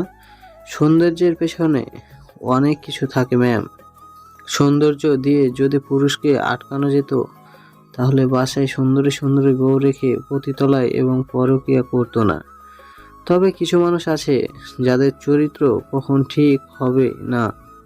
বাসায় যত ভালো বউ থাকুক, নিরিকুত্তার মতো অন্য মেয়ের পেছনে ছুটবে। আচ্ছা দেন, আমি ব্যান্ডেজ করছি, তারপর ওটার দেখছি কি করা যায়। আপনি কি তাকে সত্যি ভালোবাসেন? আপনার কি মনে হচ্ছে? কারো মনের কথা আমি কিভাবে বলবো? আচ্ছা, সত্যি ভালোবেসে থাকলে আমি বুঝিয়ে বলতে পারি, অথবা আপনার বান্ধবীকে বলে তাকে বোঝাতে বলতে পারেন। ওই ডাইনি এমন কিছু বলে রেখেছে যে আমাকে বিশ্বাস করতে পারছে না। আমি দেখছি কি করা যায়। আচ্ছা ম্যাম, আমি পিয়নকে পাঠিয়ে গ্লাসের টুকরোগুলো পরিষ্কার করতে বলছি, আর দেখছি ওনাকে বোঝাতে পারি কিনা। আমি চুপ করে বসে আছি, তখন কেউ পাশে এসে দাঁড়ালো। তাকিয়ে দেখি মোশাররফ সাহেব। জি স্যার, কিছু বলতেন? বলার জন্য তো আসা। আমি আপনার বাবার বয়সী হব, বলতে সংকোচ বোধ হচ্ছে, কিন্তু তাও বলছি। ম্যামের সমস্যাগুলো দূর করা বা তাকে বিভিন্ন কাজে সাহায্য করা আমার ডিউটি। দেখেন, আপনি ম্যামকে যতটা খারাপ ভাবছেন ততটা খারাপ উনি না। ওনার আম্মু মারা যাবার পর থেকে ওনার সাথে থেকে কাজ করে এসেছি। মেয়ে হিসাবে খুব খারাপ না। হুম হুম মানছি, কিছুটা অহংকারী। টাকা পয়সা থাকলে এমন সবাই একটু একটু হয়ে থাকে। তবে আপনার সাথে এবার কোনো উদ্দেশ্য বিয়ে করতে বলছে না, আপনাকে সত্যি ভালোবাসে।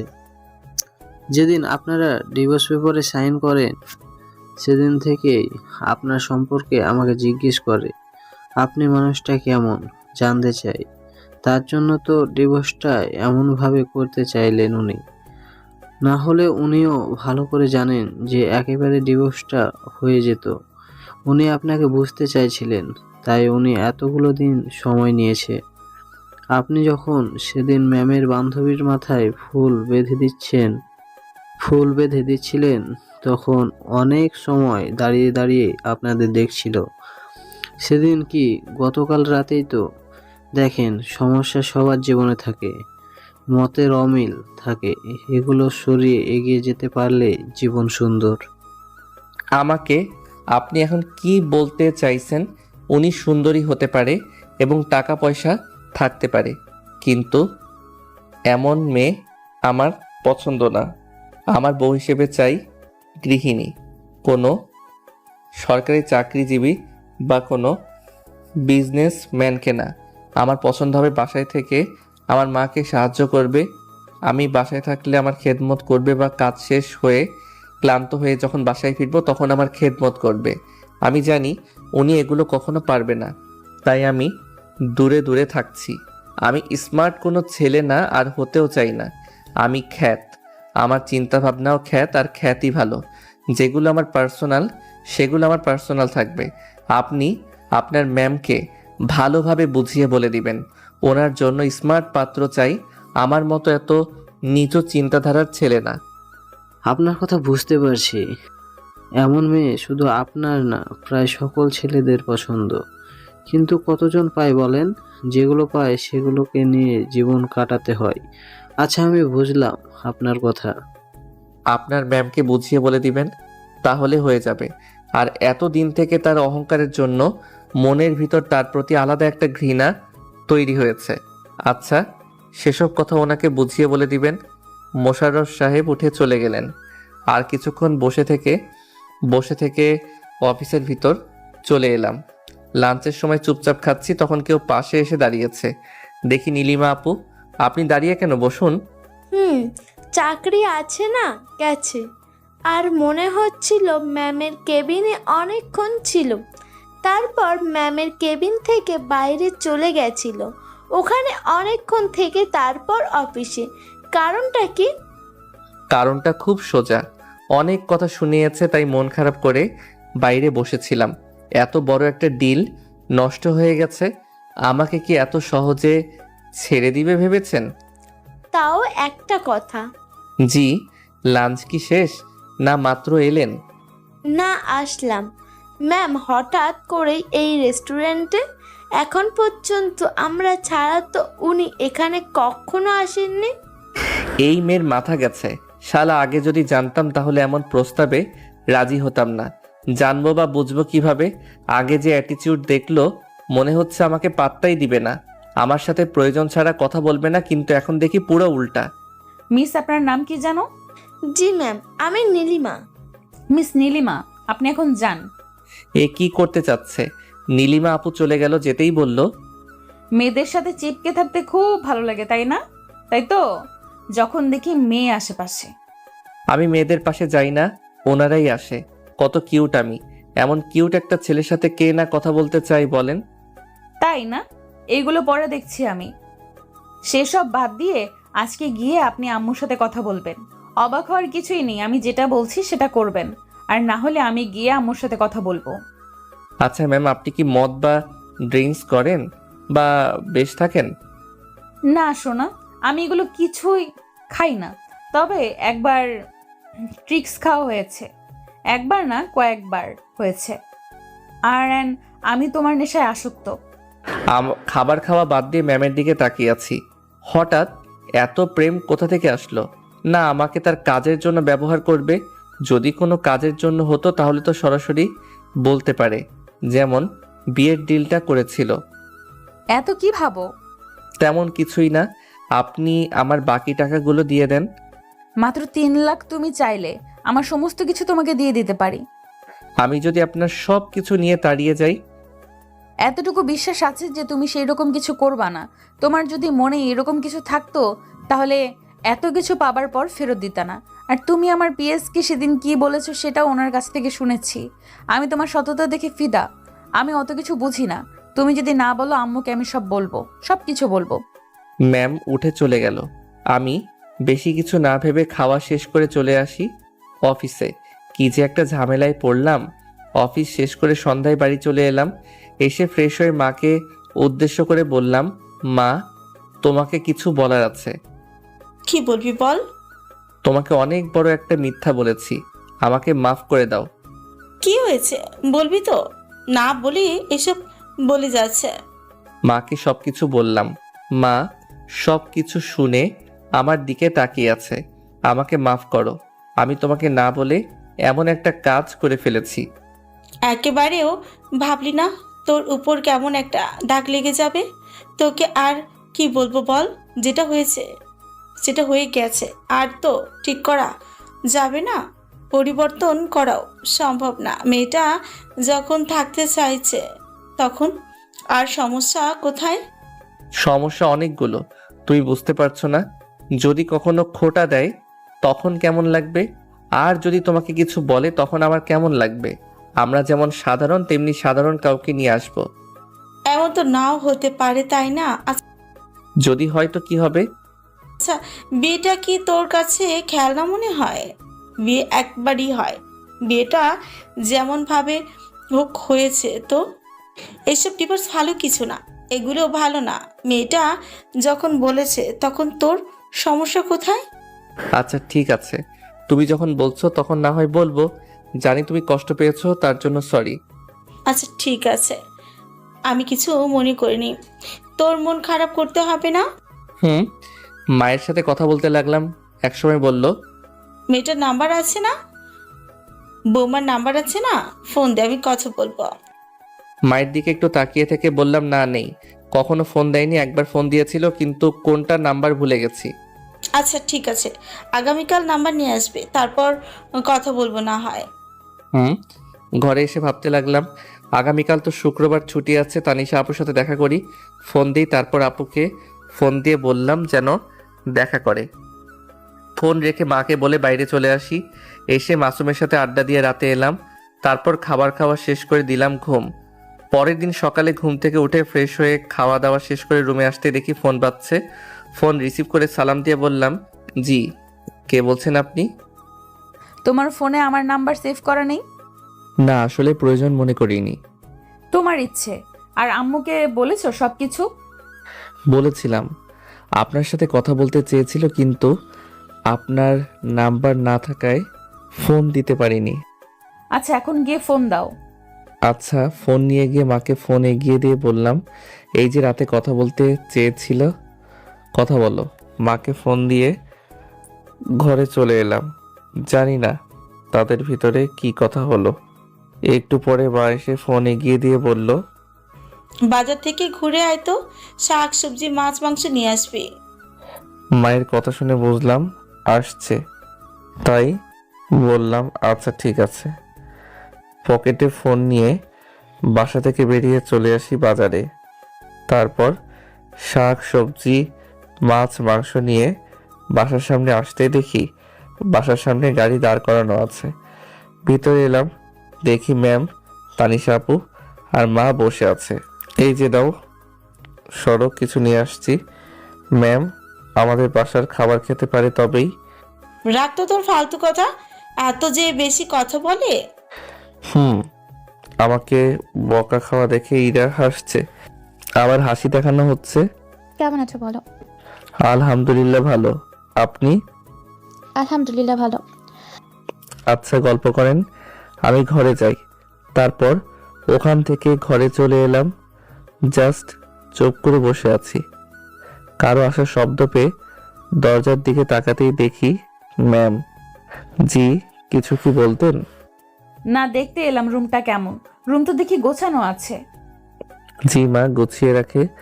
আপনি যে আসলেন, খেতে পারবেন তো আমাদের বাড়ির খাবার? আর বসতে পারছেন এসব চেয়ারে? পাগলও নিজের ভালো বোঝে, কিন্তু আপনি বোঝেন না। এমনভাবে তাকিয়ে থাকেন কি জন্য? না, এমনিতেই। আচ্ছা, তোমার আমাকে এইসব না বললে কি পেটের খাবার হজম হয় না? আমাকে কি তোমার মানুষ মনে হয় না?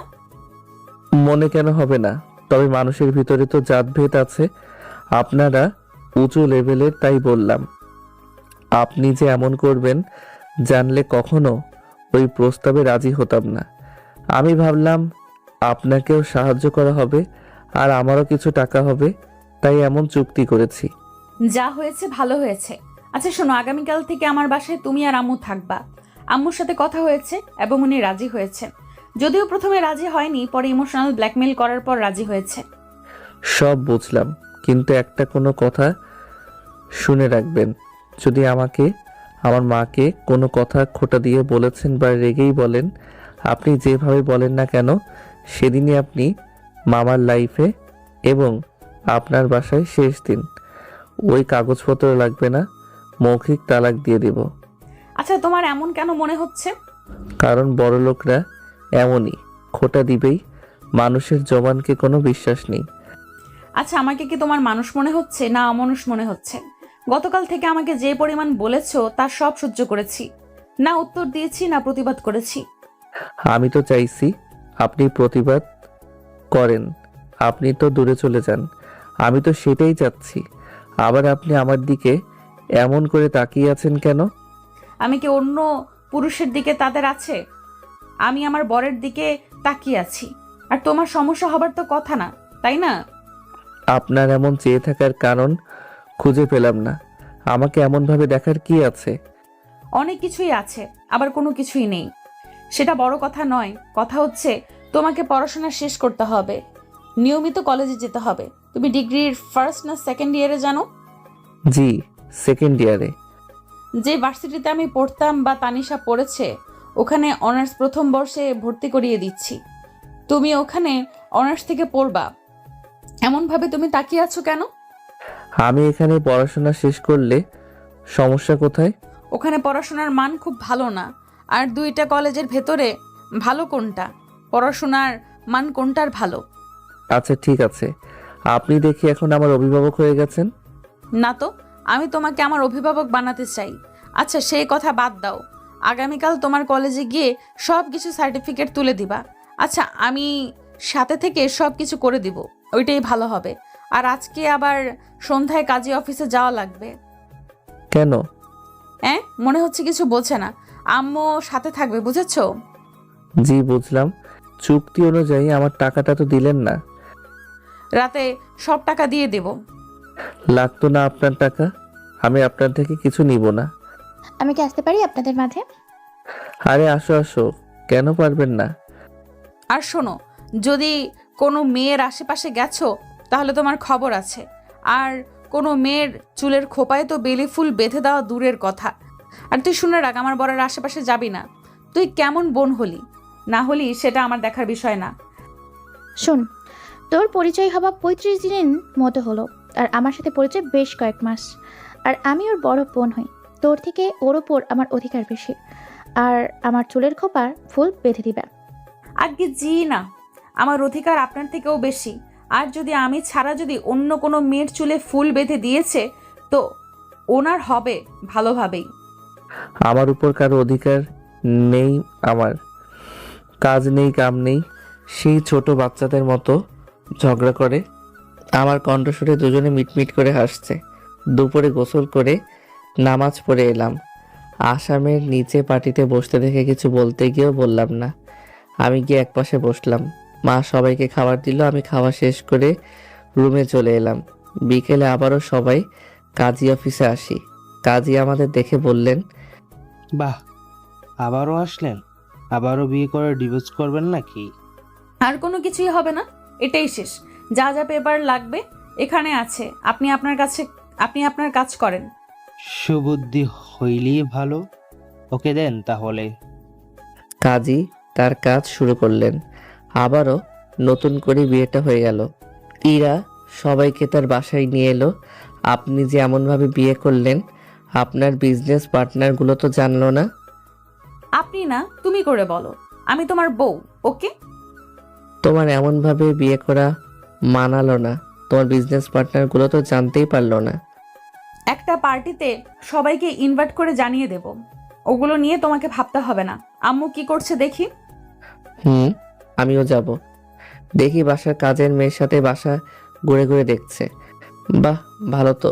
তোমার কাজিন নেই না? মানে মামা, মামি, খালাম্মা, ফুপি, চাচা এরা? সবাই আছে, তবে কারোর সাথে আমার সম্পর্ক ভালো না।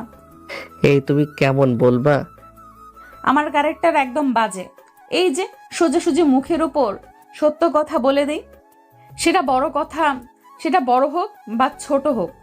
তাই আমাকে কেউ পছন্দ করে না, আর তাই কারোর সাথে কোনো সম্পর্ক নেই। ও আচ্ছা, বুঝলাম। একা একা থাকতে খারাপ লাগতো না? কেন লাগবে না? আম্মুও নেই, আব্বুও নেই, কষ্ট প্লাস অনেক খারাপ লাগে, একাকিত্ব ফিল হয়। বাসার কাজের লোক আছে, অনেক আছে, তবু একা একা লাগে। আর চিন্তা নেই, এখন আম্মু পেয়ে গেছি। তোমার কোনো আম্মু নেই, আমার আম্মু। সত্যিই এমন না এমন অভিনয় করছে? ছোট বাচ্চাদের মতো স্বভাব। দেখতে থাকি তাহলে বুঝতে পারবো। আচ্ছা নিয়ে যাও। নিয়েছি তো। আম্মু দেখি কাজের মেয়েটার সাথে বেশ গল্প জমিয়েছে। সেটাই তো দেখছি। সময়গুলো কেটে গিয়ে রাত হলো। তিনজনে একসাথে বসে খাবার খেলাম। মাকে একটা রুম দেখিয়ে দিয়েছে। যা মেডিসিন খেয়ে শুতে যাও। মেডিসিন শেষ হয়ে যাবে। আচ্ছা, আগামীকাল গিয়ে নিয়ে আসবো। আচ্ছা তুমি ঠিক মতো খেলে না যে, অসুস্থ কি তুমি? আমি ঠিক আছে, কেন জানি ঠিক মতো খেতে পারলাম না। রাত তো অনেক হয়েছে, আমি গিয়ে এবার ঘুমিয়ে পড়ি। আর রাত না জেগে তোমরাও ঘুমিয়ে যাও। জি আম্মু, আম্মু কোনো সমস্যা হলে জানাবেন। আর না মা, কোনো সমস্যা নেই। আর হলেও অবশ্যই বলবো, টেনশন করিও না। আমার অনেক ঘুম আসছে, আমি ঘুমিয়ে গেলাম। আল্লাহ হাফেজ। খাওয়া শেষ করে ছাদে চলো, এত সুন্দর হয়ে চাঁদ উঠেছে, মুহূর্তটাকে এনজয় করব। চলো। তারপর খাওয়া শেষ করে ছাদে চলে এলাম। দেখি সুন্দর একটা দোলনা আছে, ওখানে গিয়ে বসলাম। ইশারা করে আমাকে ইরা তার কোলে মাথা রাখতে বলল। আমিও দেরি না করে কোলে মাথা রেখে ওর দিকে তাকালাম। মনে হচ্ছে কত আগে থেকে আমাদের প্রেম চলছে, তাই না? সেটাই মনে হচ্ছে। আচ্ছা, তোমার আপন কেউ নেই? বংশের অনেকেই আছে, তবে নানির বাড়ির কারোর সাথে সম্পর্ক নেই। কারণ মা আব্বু রিলেশন করে বিয়ে করেছিল। শুনেছি নানারা নাকি অনেক বড়লোক ছিল, মাকে তারা ত্যায্য করে দিয়েছিল। আর আমার দাদা নাকি তাও বাড়ি থেকে আব্বা এবং মাকে বের করে দিয়েছিল। আব্বার কাছে কিছু টাকা ছিল, তাই তখন ওই জমিটুকু কিনে ওভাবে চলার মতো একটা বাড়ি করে আর ছোট একটা চাকরি করত। ওখান থেকেই তাদের চলতো। আমার বয়স যখন 10, তখন আব্বা অ্যাক্সিডেন্ট করে মারা যান। তারপর থেকে আমি কাজ করে যেমনভাবে পারি তেমন সংসার চালিয়েছি। কখনো খেতে পেয়েছি ঠিকমতো, কখনো পাইনি। তোমরা দেখি অনেক কিছু সহ্য করছো। আম্মু বেশি কষ্ট সহ্য করেছেন। আচ্ছা, তুমি কি তোমার নানির বাসার কাউকে চেনো, বা তোমার দাদার বাসার কাউকে? না, আমি কখনো দেখিনি, তো চিনব কিভাবে? চিনলে বলতাম যে আম্মু আর আব্বুকে এমনভাবে কষ্ট দেওয়ার জন্য প্রতিশোধ নিয়ে নিতে। কেমন আব্বু আর আম্মুকে কষ্ট দিয়েছে মেনে নিলে কি এমন ক্ষতি হতো? ছেলে মেয়ে সুখে থাকলে তো বাবা মায়ের সুখে থাকার কথা। আরে ওগুলো বাদ দাও, ওগুলো করার প্রয়োজন নেই। তবে সুযোগ পেলে আমিও ছাড়বো না। শুনেছিলাম তোমার নাকি একটা বয়ফ্রেন্ড ছিল। না, আসলে ছিল একটা প্রতারক শালা। 2-1 দিন পর পর টাকা চাইতো। টাকা কোনো ম্যাটার না, তবে একদিন অন্য বেডির সাথে আমার সামনে ধরা পড়ে যায়, সেদিনই ব্রেকআপ করে নিই। আমি তো তোমাকে এমনি মিথ্যা বললাম। কিন্তু আমি সত্য কথা বলতাম। তবে আগেই বলে দিচ্ছি, আমাকে এটা নিয়ে খোঁচা বানা। আচ্ছা ঠিক আছে, বললাম না কিছু। তোমার কেউ ছিল না, মিথ্যে বলবা না। আমার তো মনে হয় তোমার একটা না বেশ কয়েকটা গার্লফ্রেন্ড ছিল। আপনার মতো একজন ছিল, শালি চাকরিজীবী আর বড়লোক ছেলে দেখে আমাকে ভিখারি বলে গেছে। তুমিও কিন্তু এটা নিয়ে খোটা বানা। আচ্ছা ঠিক আছে, তবে এই বেটিকে ধন্যবাদ, তোমাকে রেখে চলে গেছে, তাই এখন তুমি আমার। আচ্ছা, ওরে এবং ওর বরকে একদিন ইনভাইট করি, কি বলো? যখন পার্টি দিরা তখন না হয় করা যাব। আর তোমার বয়ফ্রেন্ডও জমে যাবে, ডাকবা তাহলে আরো জমে। ঠিক ঠিক। আর আজকে এমনভাবে গল্প করে করে রাত কাটাবা? আরে সেটাই তো। আচ্ছা ট্রাই ইট বলেই এক লাফে উঠে দাঁড়িয়ে গেছি। আমার এমনভাবে উঠাতে ঘাবড়ে গেল। আরে তেমন কিছুই হয়নি। তাহলে এমনভাবে উঠলে কেন? কোনো সমস্যা? না তো, তবে দেখি বলেই ইরাকে কোলে তুলে নিলাম। কি হলো, এমনভাবে তাকিয়ে আছো কেন? না, আসলে এখন অনেক লজ্জা করছে। রুমে চলো, সব লজ্জা নিজে গুটিয়ে পালিয়ে যাবে। কোলে নিয়ে চলে এলাম রুমে। বুকে মুখ লুকিয়ে রেখেছিল। এসে বিছানায় বসিয়ে বললাম, এমনভাবে রুম কবে কে সাজিয়েছে? কাজের লোক দিয়ে সাজিয়ে দিয়েছি। আচ্ছা, সেটা বড় কথা নয়। বড় কথা হচ্ছে আমার কিন্তু অনেক লজ্জা করছে। আচ্ছা, নতুন জীবনের শুরুটা কি ভালোভাবে শুরু করা বেটার না? তোমার কথা ঠিক বুঝলাম না, বুঝিয়ে বলো। নামাজ পড়ে নতুন জীবন শুরু করি। আচ্ছা তুমি নামাজ পড়ো? মা কিন্তু নামাজ না পড়লে সহ্য করতে পারে না। আমি যে এত বড় হবার পরে কত মাইর খেয়েছি তার ঠিক নেই। না, তবে আম্মুর থেকে সব শিখে নেব। আচ্ছা, যখন ও মন ভাবে বলছো, তখন চলো নামাজ পড়ে নেই। তারপর দরজা লাগিয়ে অজু করে নামাজ পড়ে এলাম। এরপর ওয়াশরুম না একটা আস্ত রুম বুঝলাম না, সেটা বড় কথা নয়। তারপর অজু করে এসে নামাজ পড়ে ঝাঁপিয়ে পড়লাম ইরার উপর। ঠোঁট থেকে শুরু করলাম, তারপর আস্তে আস্তে কাঁধে, তারপরে আর কিছু নেই। কিছুক্ষণ পরে দুজনের শরীরে উপর একটা মাত্র চাদর, শরীরে কোনো পোশাক নেই। এই চলো না আরেকবার হয়ে যাক। একেবারে কথা নেই, কাজ বেশি। তারপরে কিছু কিছু আর কি। পরের দিন সকালে, এই ওঠো গো, সকাল হয়ে গেছে। দেখো গিয়ে আম্মু রান্না বান্না শুরু করেছে। আমি রান্নাঘরে গিয়ে দেখি উনি রান্নাঘরে। হাত ধরে টান দিবে নখের উপর ফেলে দিয়ে বললাম, তুমি রান্নাও করো? যে রাধে সে চুলো বাঁধে। আমার খাবার আমি নিজে রেঁধে খাই। কপালে একটা চুমু দিয়ে বললাম, বাহ ভালোই তো। আমি ভাবলাম হয়তো এগুলো তুমি তোমার কাজের লোকজন করে। আমি আমার নিজের কাজগুলো নিজে করি। এখন ছেড়ে উঠে ফ্রেশ হয়ে নাও। ছাড়ো ছাড়ো। ছেড়ে দেওয়ার জন্য কি এমনভাবে ধরেছি নাকি? আচ্ছা আসো, আরেক রাউন্ড গেম খেলি। আগে জি না, এখন কোনো কিছুই হবে না, ছাড়ো আমাকে। আরে ছাড়ো না। একটু টেনে ঠোঁটের সাথে ঠোঁট মিলিয়ে কিস করতে লাগলাম। একটু পরে ছেড়ে দিতেই ছি, বাসি মুখে কিস করলো। ছাড়ো বলছি, ছাড়ো। আরো শক্ত করে টেনে উপরে শুয়ে বললাম, আমি তো ছাড়ছি না। দরজা খোলাই আছে, কাজের লোকজন এইদিকে কেউ আসবে না, কিন্তু আম্মু তো ডাকতে আসতে পারে। ছাড়ো বলছি, ছাড়ো। আরে ছাড়ো না। রাতে এত দুষ্টুমি করেও এখন আবার শুরু করেছে। কে শুনে কার কথা? ঠোঁটে একটা চুমু দিয়ে বললাম, মা রান্নাঘরে আছে, আসবে না? যদি চলে আসে? আরে থুর, ওঠো না তুমি। আচ্ছা ঠিক আছে, ছেড়ে দিলাম। কিন্তু ছাড়ার আগে আবার ঠোঁটে ঠোঁট লাগিয়ে কিস করতে শুরু করি। একটু পরে ছেড়ে দিয়ে বললাম, যাও এবার আমিও উঠে ফ্রেশ হয়ে নেই। গতকাল পোশাক নিয়ে এসেছিলাম, ওগুলো নিয়ে ওয়াশরুমে এসে ফ্রেশ হয়ে বাইরে এলাম। মা টেবিলে সব খাবার রেডি করে রেখেছে, তারপর সবাই মিলে একসাথে খেয়ে নিলাম। আম্মু আপনার প্রয়োজনীয় সব কিছু নিয়ে এখানে চলে আসেন। আমি ড্রাইভার এবং 2জন লোক পাঠিয়ে দিচ্ছি। আপনি বলে দিবেন কি কি নিবেন, কাজের লোকজন গাড়িতে তুলে দিবে।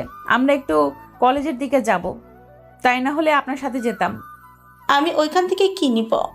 আমার মেয়ের তো এখানেই সব কিছু আছে। তাও কিছু স্মৃতির জিনিস থাকে না, আব্বুর হয়তো রেখে যাওয়া স্মৃতি থাকতে পারে। আচ্ছা ঠিক আছে। আর তোমরা কলেজে কি জন্য যাবা? আপনার ছেলের কি পড়াশোনা শেষ হয়েছে? কম করে হলেও গ্র্যাজুয়েট সম্পন্ন করতে হবে। আমি যেখানে পড়াশোনা করি সেখানে ভর্তি করিয়ে তারপর আসব। কোন কলেজে? তানিশা যেখানে পড়াশোনা করে ওখানে? আম্মু, খাবার কিন্তু বেশ মজাদার হয়েছে। আসসালামু আলাইকুম ম্যাম, কেমন আছেন আপনি? ওয়ালাইকুম আসসালাম, আলহামদুলিল্লাহ ভালো। আপনি কেমন আছেন? আলহামদুলিল্লাহ ভালো। আপনারা কেমন আছেন? আলহামদুলিল্লাহ ভালো। আপনার খবর কি? আজকে মনে হচ্ছে খুব খুশি খুশি লাগছে। আপনাদের দেখে অনেক ভালো লাগছে, তাই খুশি লাগছে। ধন্যবাদ মোশাররফ সাহেব, আপনার বোঝার জন্য এমন একটা দিন উপর পেয়েছি এবং সামনেও পাবো। আমি আজকে আমার অফিসে যেতে দেরি হতে পারে, আবার নাও যেতে পারি। আপনি গিয়ে আজকে সব কিছু সামলে নেন। ওকে ঠিক আছে ম্যাম, আমি তাহলে এখন অফিসে গেলাম। মোশাররফ সাহেব চলে গেল। আমি আর ইরা খাওয়া শেষ করে রেডি হয়ে নিলাম। দরজা লাগিয়ে ইরা গিয়ে তার পোশাক বের করলো। পোশাকটা নিয়ে ড্রেসিং টেবিলের সামনে এসে দাঁড়ালো। দেখি গাউন খুলছে। এই, তুমি কি আমার সামনে সবকিছু খুলবে? সমস্যা কোথায়? তুই তো নাকি? অন্য কেউ তো আর এখানে নেই। রাতে সব কিছু দেখে এখন ঢং করো কেন? চোখ বন্ধ না করে শুধু দেখতে থাকো। আমার বউ তো দেখি অনেক রোমান্টিক। বহু এমন রোমান্টিক থাকলে কি আর চাই। আচ্ছা আমি দেখছি। পোশাক খুলে ছায়া ঢং পরে শুয়ে পরে শাড়ি পরতে পরতে বলল, নাও আমাকে শাড়ি পরাতে সাহায্য করো। ওকে। উঠে গিয়ে হাঁটু গেড়ে বসে নাবিতে একটা চুমু দিলাম। ইরা একটু কেঁপে উঠল। এই এসব কি হচ্ছে? এখন একদম কোনো দুষ্টুমি হবে না। আচ্ছা দাও। তারপর শাড়ির কুচি ধরতেই ইরা শাড়ি পরতে লাগলো। আমি মাঝে মধ্যে ওর পেটে স্পর্শ করতে থাকি আর ইরা হাত সরিয়ে দিতে থাকে। শাড়ি পরা শেষ হতেই কুচি ধরে উঠে শাড়ির কুচি গুজে দিয়ে কাছে টেনে কোমর ধরে নিজের শরীরের সাথে চেপে ঠোঁটে একটা চুমু দিলাম। ইরা আমার মুখের দিকে তাকিয়ে আছে। কি হলো, এমনভাবে দেখো কেন? তুমি তো দেখি আমার থেকে বেশি রোমান্টিক। ওই একটু একটু মন চাইছে এমনভাবে জড়িয়ে ধরে রাখি। ইরাকে ঘুরিয়ে পিছন দিকে জড়িয়ে ধরে আয়নার দিকে তাকিয়ে বললাম, আমার বউটাকে অনেক সুন্দর লাগছে তো। আমার কিন্তু লজ্জা করে। স্কার্ফ আছে না? নীল একটা স্কার্ফ বা হিজাব হলে আমার বউটাকে আরো সুন্দর লাগতো। ও নীলপরি মনে হতো। না আসলে আমার কাছে কোনো স্কার্ফ বা হিজাব কিছুই নেই। কিনে নিতে হবে। চুল থেকে কি সুন্দর ঘ্রাণ আসছে, পাগল করে দিচ্ছে। ইচ্ছে করছে এমনভাবে জড়িয়ে ধরে থাকি। হয়েছে, এখন আর বেশি প্রেম দেখাতে হবে না, এখন চলো। ওকে চলো। ঘুরিয়ে কপালে একটা চুমু দিয়ে বললাম, শাড়ি ভালোভাবে পরা হয়েছে নাকি দেখি। হয়েছে। আগে মার্কেটে গিয়ে হিজাব নিয়ে পরে তারপর কলেজের দিকে যাওয়া হবে। আগে যে যে দেখেছে, এখন থেকে শুধু আমার বউকে আমি দেখব, অন্য কেউ দেখতে পারবে না। বোরখা পরতে হবে, শাড়ি গাউন, আর সব বাসায় যখন তখন পরবা, আর বাইরে গেলে শুধু বোরখা। আমি শুধু আমার বউকে দেখব। তাই ঠিক আছে জনাব, আপনার কথা মতো এই কাজ হবে। এখন চলুন তো। তারপর মাকে বলে চলে আসি। ড্রাইভার নেইনি, ইরাই গাড়ি ড্রাইভ করছে।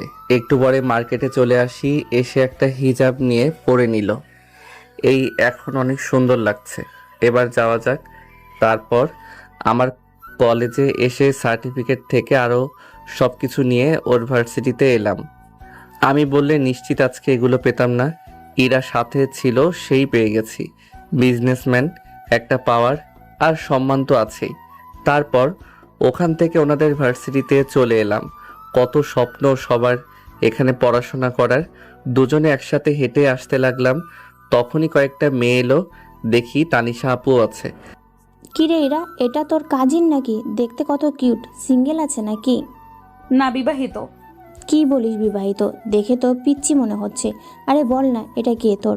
ক্রাশ খেয়েছি। তাহলে বাস খেয়ে নে, এটা আমার হাজবেন্ড, গতকাল বিয়ে করেছি। মজা করছিস আমাদের সাথে? তুই বিয়ে করলি, আমরা কেউ জানলামই না। আরে সত্যি বল না, এটা কে তোর?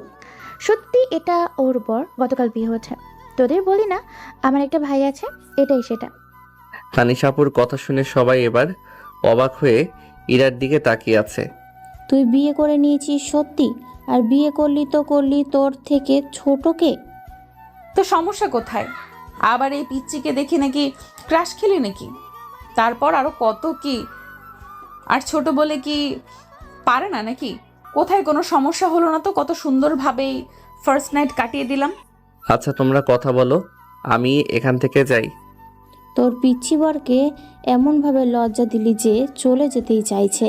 আচ্ছা, এমনভাবে বিয়ে করলি কেন? কিছু সমস্যার জন্য এমনভাবে বিয়ে করা। তবে সবাইকে ইনভাইট করে জানিয়ে দিব, সমস্যা নেই। ও আচ্ছা, তানিশা মনে হয় এটা জানতো, তাই না? জানতো, তবে তাকে বারণ করেছিলাম, তাই তোদের কিছু বলেনি। আচ্ছা, আমরা প্রিন্সিপালের রুম থেকে আসছি। বাচ্চা মানুষ তো, পড়াশোনা করেনি, তাই ভর্তি করিয়ে দেই। যা যা, দূর হ। দেখি তানিশা আপু ওই আপুর মুখ চেপে ধরেছে। এদের মুখে কোনো কিছুই আটকায় না। ওটা বললেও খাওয়া হবে, না বললেও খাওয়া হবে। চলো চলো, এদের কাছে থাকলে লজ্জা ছাড়া আর কিছুই পাবা না। ইরা আমার হাত ধরে টানতে টানতে নিয়ে যেতে লাগলো। সব কয়টা হাসাহাসি করছে। এদের সাথে থাকলে লজ্জা ছাড়া আর কিছুই পাবে না। খুব বুঝতে পারছি। তারপর প্রিন্সিপালের সাথে কথা বলে কাজ শেষ করে চলে আসি। প্রিন্সিপাল বলল আগামীকাল থেকেই নাকি ক্লাস করতে পারি। দেখি ওই আপুগুলো এখনো দাঁড়িয়ে আছে। ওদের কাছে যেতেই, চলে যাবি?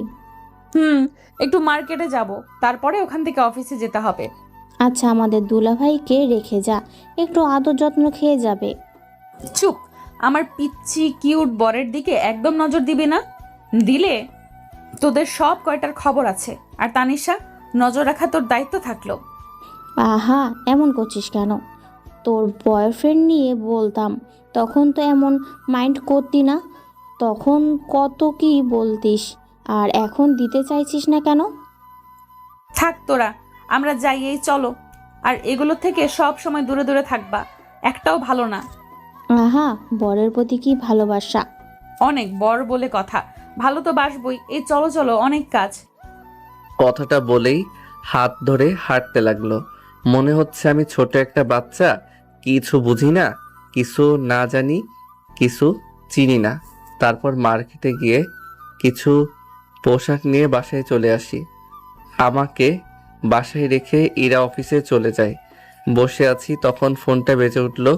ফোনের দিকে তাকিয়ে দেখি মাসুম ফোন দিয়েছে। রিসিভ করে বললাম, কিরে বন্ধু, কি অবস্থা? আমার তো ভালো, কিন্তু তোদের কি অবস্থা? আন্টিকে দেখছি সব কিছু নিয়ে কোথায় যেন গেল। ওই যে আমার বউয়ের বাসায়। মাকে কিভাবে যে কনভিন্স করেছে কি জানি। মা আমাদের বাড়ি ছেড়ে আমার বউয়ের বাসায় থাকতে রাজি হয়েছে। আর গতকাল আবার বিয়েটা হয়েছে। বাহ, ভালো তো। সারা জীবন সুখে শান্তিতে থাক, সেই দোয়া করি। আচ্ছা বন্ধু, আমাকে একটা কাজের ব্যবস্থা করে দিতে পারবি না? পড়াশোনা করে ভালো একটা রেজাল্ট করো, তখন না হয় তোকে কোনো ভালো কাজে লাগানো যাবে। তারপর মাসুমের সাথে কিছুক্ষণ কথা বলে ফোন রেখে দিলাম। শুয়ে বসে দিন কেটে গেল। দুপুরে ফোন দিলাম, কয়েকবার রিং হওয়ার পর রিসিভ করলো। কি করো গো? এই তো বসে আছি, এখন লাঞ্চ করব।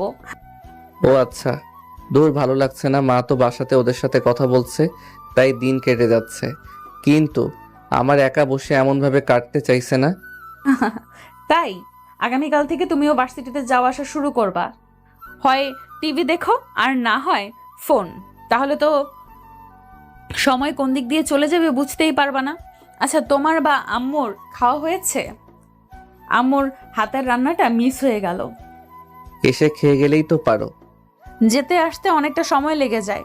আচ্ছা, তোমার কাছে তো ফোন নেই তাই না? টাকা আছে কিন্তু নেওয়া হয়ে ওঠেনি। আমি ভেবেছিলাম একরকম আর হয়ে গেছে আরেক রকম, তাই ফোন কিনিনি। ভেবেছিলাম তোমার কাছ থেকে যেই টাকা পাবো ওগুলো দিয়ে কোনো একটা ব্যবসা করব, তাই ওই টাকা খরচ করে ফোন কিনি নাই। তবে এখন একটা ফোন নিব ভাবছি। ও আচ্ছা, তোমার কি ফোন পছন্দ, মানে কোন ব্র্যান্ডের? বাটন একটা ফোন ইউজ করি। এত ব্র্যান্ড জেনে আমার কি হবে? ওই একটা কম দামের ভিতরে হলেই হয়ে যাবে আমার। বিকেলে গিয়ে ভাবছি কিনে নিয়ে আসবো। থাক, কোথাও যাওয়া লাগবে না, আমি ফোন নিয়ে চলে আসব। আর শোনো না, miss you. I need you. তাই? এত হর্নি হয়ে লাভ নেই। তুমি গিয়ে এখন লাঞ্চ করো, আমিও যাই মায়ের হাতে খাবার খাই। ওকে ঠিক আছে, আমি রাতে আম্মুর থেকে খাইয়ে নেব, সমস্যা নেই। আচ্ছা বাই, খেয়ে নাও। Okay by.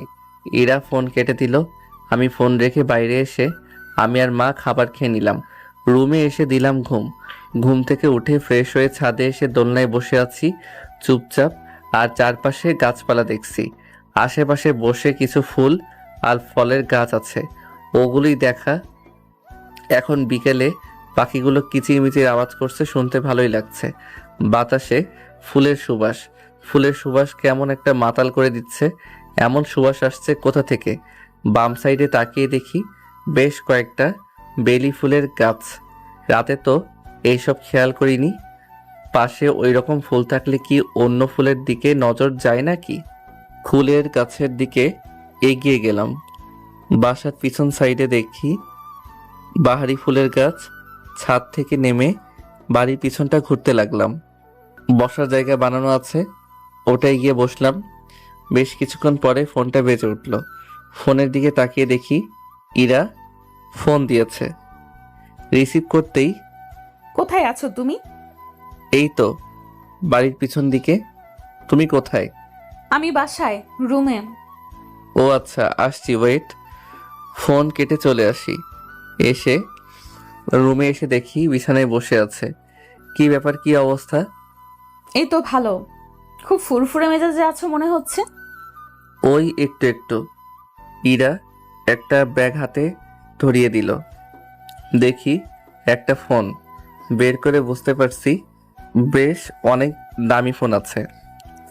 এত দামি ফোন নেওয়ার কি খুব প্রয়োজন ছিল? যত নিয়েছে, এখন থেকে এটা ইউজ করবা। আর এখন একটা চুমু দাও। I am hungry, I need your kiss. Kiss খেয়ে পেট ভর্তি হয় নাকি? শোনা, আবার তোমার ঠোঁট দরকার, তোমার চুম্বন দরকার, তোমার আলিঙ্গন চাই। দরজা আটকে এসে শুরু হলো ঠোঁটের উপর অ্যাটাক। একটু পরে ছেড়ে দিয়ে কপালে একটা চুমু দিয়ে বললাম, হয়েছে? বাকিটা রাতের জন্য রেখে দিলাম। মাথায় শুধু এখন এগুলো ঘুরে বেড়ায়, তাই তো? রেখে দিলাম। ইয়া বেবি, আর আমার একটা বেবি লাগবে। এত তাড়াতাড়ি? আমি তো এখনো বেবি হয়ে আছি, কম করে আরো 3 বছর পরে। আচ্ছা ওইসব বাদ দাও, চেঞ্জ করে ফ্রেশ হয়ে নাও। আমি ততক্ষণে ফোন দেখি। ইরা চেঞ্জ করে ফ্রেশ হতে গেল। আমি আমার ফোন থেকে সিম কার্ডটা খুলে যেটা নিয়ে এলো এটাই লাগিয়ে নিলাম। এমনভাবে আজকে পার হয়ে গেল। পরের দিন সকালে উঠে, এই তোমার হয়েছে? ভেতরে চলে আসো। না, তুমি ফ্রেশ হয়ে বের হয়ে এসো, তারপর আমি ভিতরে যাব। তখনই দরজা খোলার শব্দ পেলাম। কিছু না বলেই হাত ধরে টেনে দরজা লাগিয়ে দিয়ে দেওয়ালের সাথে চেপে ধরে বলল, মাঝে মধ্যে এমন আনরোম্যান্টিক হয়ে যাও কেন? সব সময় রোমান্টিক মুডে থাকলে কি চলে নাকি? দুজনে একসাথে শাওয়ার নিয়ে বের হলাম। ইরা আজকেও শাড়ি পরলো। আমার যা কাজ, হি হি হি, একটু পরে খেতে আসি। খাওয়া শেষ করে বললাম, মা থাকো, যাই ভার্সিটিতে। আম্মু থাকেন, যাই। দুজনই সাবধানে যাওয়া আসা করবা। বেঁচে থাকার সম্বল আগে একজন ছিল, এখন দুইজন হয়েছ। কিন্তু আমি কিন্তু কাউকে হারাতে চাই না। দুজনই সাবধানে যাওয়া আসা করবে, ওকে?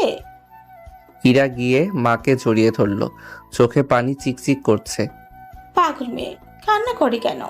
খুশিতে আম্মু, আমি এগুলো মিস করে দিয়েছি, এগুলো মিস করেছি। আমি তখন বুঝিনি আব্বু আম্মু কি, নিজের মন মতো চলেছি। এখন আমার অনেক আফসোস হয়, কষ্ট হয়। এখন আর করতে হবে না, আর কষ্ট পেতেও হবে না। আমি তো আছি, তাই না? যদিও আমি আছি, কিন্তু আপন মা বাবার মতো তো হতে পারবো না। তবে আমার যতটুকু শক্তি আছে সেটা দিয়ে দুজনকে আগলে রাখবো, ভালোবাসা, আদর, যত্ন করব। আর ভুল করলে নিজের মেয়ের মতো করে কিন্তু শাসন করতে হবে। আচ্ছা ঠিক আছে, এবার কান্না থামাও, অনেক কান্না করলাম। দুজনেই সাবধান হয়ে যাও, ওকে? আল্লাহ হাফেজ। আল্লাহ হাফেজ। মা ইরার গালে একটা চুমু দিল। আমি গিয়ে গালে এগিয়ে দিতে আস্তে করে একটা থাপ্পড় দিয়ে বলল, যা সর, আর এখন ভার্সিটিতে যা। যাচ্ছি যাচ্ছি, এখন অন্যজনকে পেয়ে তো আমাকে ভুলে যাবাই। আচ্ছা থাকো, আল্লাহ হাফেজ। এই চলো চলো। তারপর দুজনে চলে আসি। গাড়ি থেকে নামতে যাব, তখন ইরা ইশারা দিয়ে গাল দেখিয়ে দিচ্ছে। এগিয়ে দুই গালে আর কপালে একটা চুমু দিয়ে বললাম, এবার হয়েছে। খুব। আর ভুলেও মেয়েদের সাথে কথা বলবা না। আচ্ছা যাও। আমি গাড়ি থেকে নেমে গেলাম। ইরা চলে গেল। ভার্সিটির ভিতরে একটা ভাব নিয়ে প্রবেশ করলাম। দোস্ত, ছেলেটা কত হ্যান্ডসাম, কত কিউট, দেখছিস? এর আগে তো দেখি নাই। নতুন নাকি? ফার্স্ট ইয়ারের মাঝামাঝি এখন কেউ ভর্তি হয় নাকি? হয়তো ট্রান্সফার নিয়ে এসেছে। বড়লোকস আছে মনে হয় অনেক। সব ব্র্যান্ডের পোশাক আর শু পড়াতে পারলে গিয়ে পটিয়ে নেয়, জীবন একেবারে ঝাঁকানাকা হয়ে যাবে। সেটাই তো দেখছি, দাঁড়া গিয়ে দেখছি। আচ্ছা যদি গার্লফ্রেন্ড থাকে তখন কি হবে? থাকতেই পারে, সমস্যা কোথায়? সব আমি ভাগিয়ে দিব। যা যা, না হলে তোর আগে কেউ প্রপোজ করে বসে থাকবে। হাঁটতে হাঁটতে আসছি, তখন সামনে এসে একটা মেয়ে এসে দাঁড়ালো।